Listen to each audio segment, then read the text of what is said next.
हरे कृष्णा। ज्योतिर्लिंग की सीरीज़ में हम आज नवे ज्योतिर्लिंग की चर्चा करेंगे। इस नवे ज्योतिर्लिंग का वर्णन हमें शिव पुराण के कोटि रुद्र संहिता में मिलता है। शिव पुराण के अनुसार यह ज्योतिर्लिंग चितभूमि के पास स्थित बताया गया है। तो चलिए जानते हैं इस ज्योतिर्लिंग की स्थापना की कथा को। एक बार राक्षस राज रावण कैलाश पर्वत पर भगवान शिव को प्रसन्न करने के लिए तपस्या कर रहा था, परंतु कई वर्षों तक कठोर तपस्या करने पर भी भगवान शिव प्रसन्न नहीं हुए। तब रावण ने भगवान शिव जी को प्रसन्न करने के लिए और कठोर तपस्या करनी शुरू की। फिर भी भगवान शिव उसकी तपस्या से प्रसन्न नहीं हुए।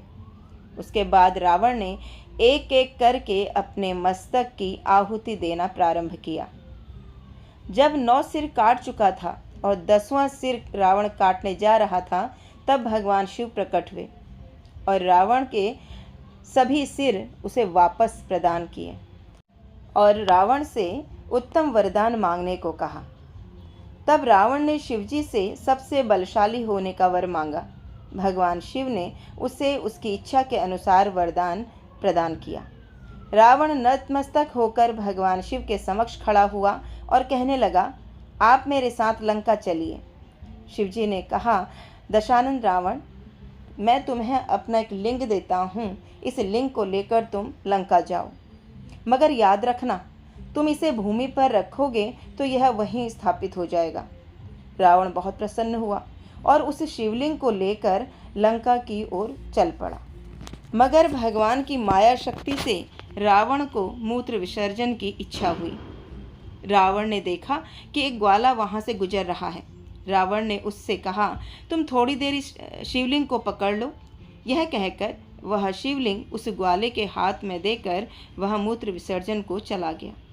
इधर वह ग्वाला शिवलिंग के भार से इतना बोझिल हो गया कि उसने वह शिवलिंग भूमि पर रख दिया। फिर तो वह शिवलिंग वहीं स्थापित हो गया। रावण वहीं पर बैठकर भगवान शिव की स्तुति करने लगा। इंद्र आदि देवता भी शिवलिंग का दर्शन करने वहां आ गए। सभी ने विधिवत पूजन किया और उसका नाम रखा वैद्यनाथ ज्योतिर्लिंग। रावण जब प्रसन्न मन से लंका की ओर चला, तब सभी देवता यह सोचने लगे कि भगवान शिव के दिए वरदान से न जाने ये राक्षस राज रावण क्या करेगा। देवताओं ने नारद जी को रावण के पास भेजा। नारद जी रावण के पास गए और रावण को प्रस्ताव दिया कि तुम एक बार कैलाश पर्वत को उठाकर तो देखो, तब पता लगेगा कि शिवजी का वरदान कहाँ तक सफल हुआ है। रावण को यह प्रस्ताव पसंद आ गया और उसने कैलाश पर्वत को उठा लिया।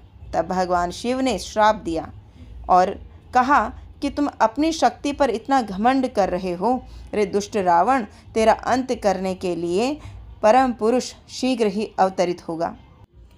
इस प्रकार से वैद्यनाथ ज्योतिर्लिंग की वहाँ स्थापना हुई और शिवजी के द्वारा रावण को श्राप प्रदान हुआ। हरे कृष्णा।